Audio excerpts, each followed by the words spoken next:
Hi, I'm Julie. You know that saying, when you marry someone, you marry their whole family? Well, let me tell you about the day my mother-in-law, Karen, decided to remind me who really ran my household. Life was good. Me, my husband Mike, and our two kids, Jack and Emma, living in our cozy three-bedroom home. It wasn't huge, but it was ours. The kids shared the bigger upstairs bedroom, which they proudly decorated themselves. Emma's side adorned with unicorn wallpaper, Jack's with a space theme. For a 10 and 8-year-old, they were getting along surprisingly well. Then came that Sunday dinner. Karen showed up with her daughter Amy trailing behind like a shadow. The first red flag? Karen insisted on cooking instead of ordering our usual pizza. "Oh, sweetie, we need to discuss something as a family," Karen said in that saccharine tone that always made my teeth ache. I should have known. "Amy's having a rough time," she continued, patting Amy's hand like she was a delicate flower. "Third job this year," I muttered under my breath. "She needs a fresh start," Karen went on. "So I told her she could stay here for a while." I nearly choked on my meatloaf. "Here, Karen, we don't have a spare room." "Oh, that's no problem." Karen waved dismissively. "The kids can move to the basement. Amy needs a proper bedroom." The fork slipped from my hand. "Excuse me?" Mike started to say something, but Karen steamrolled him. "Michael, your sister needs help. Family helps family." Before I could fully grasp what was happening, Karen was already marching upstairs. We heard drawers opening and closet doors slamming. By the time I got there, she was tossing Jack's clothes into garbage bags. "Stop, you can't just move my children's things." I snapped. "Julie, don't be difficult," she replied without even looking at me. "The basement is fine. We'll set up dividers for privacy." Mike hovered uselessly in the doorway. "Mom, maybe we should discuss this." "There's nothing to discuss," Karen cut him off. "Amy needs support unless you're suggesting we throw her out on the street." And just like that, my husband deflated like a balloon with a slow leak. That night, Emma cried as her unicorn wallpaper was covered with Amy's vision board full of Pinterest quotes. Jack stood frozen, clutching his favorite space poster.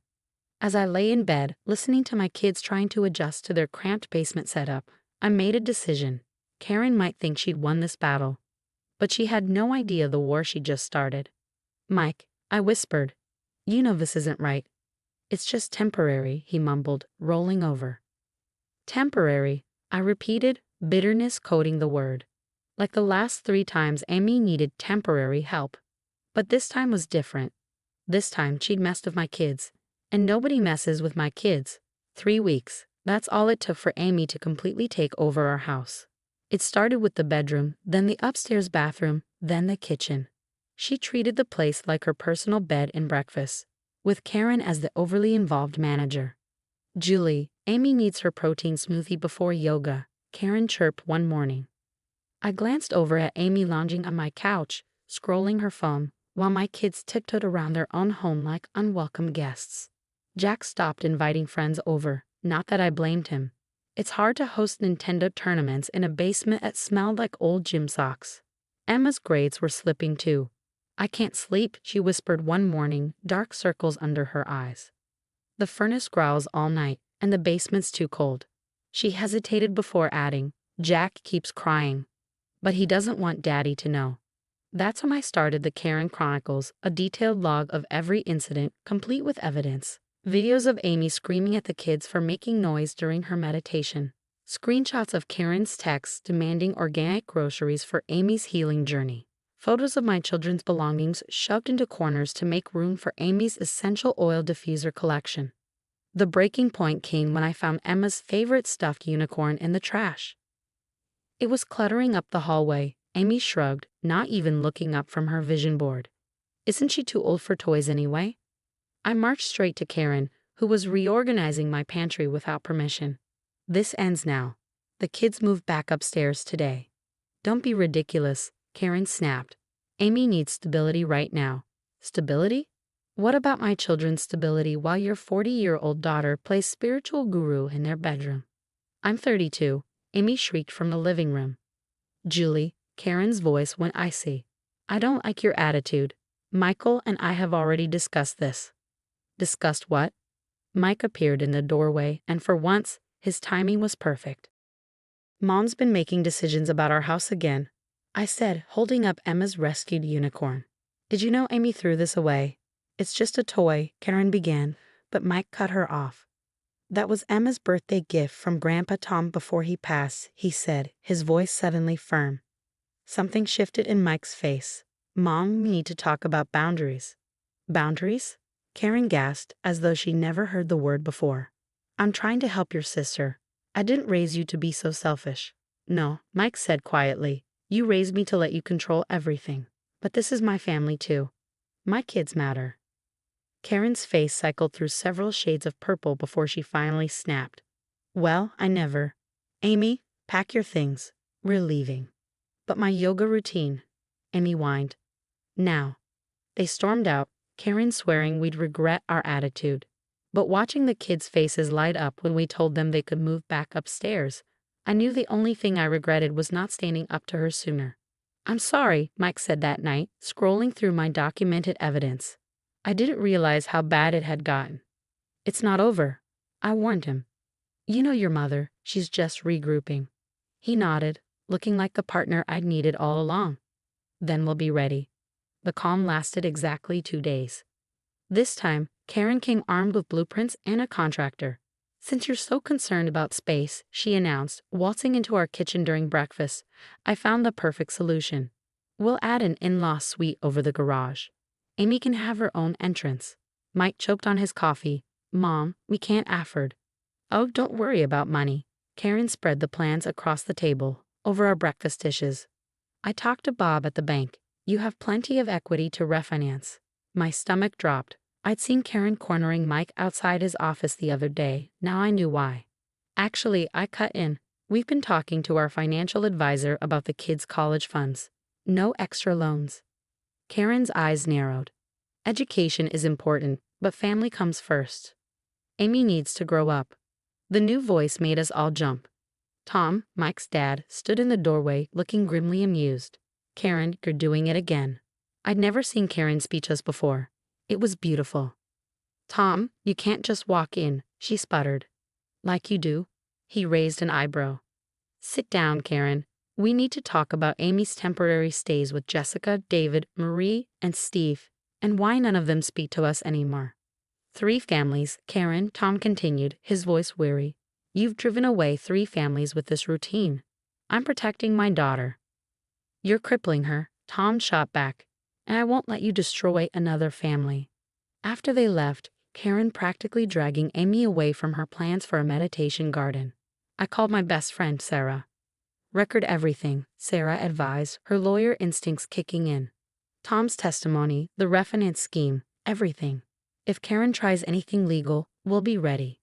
That evening, Tom returned alone, bringing photos, text messages, and financial records exposing Karen's schemes. I should have stopped this years ago, he sighed. But Karen's very good at making you doubt yourself. Not anymore, I said, adding his evidence to my collection. We're ending this cycle. Together, we spent hours building an airtight case. Karen had been hiding Amy's trust fund, keeping her dependent, and had even submitted loan paperwork in Mike's name, thankfully flagged by the bank. When do we confront her? Mike asked, both scared and determined. Family dinner, Tom suggested. She won't expect it there.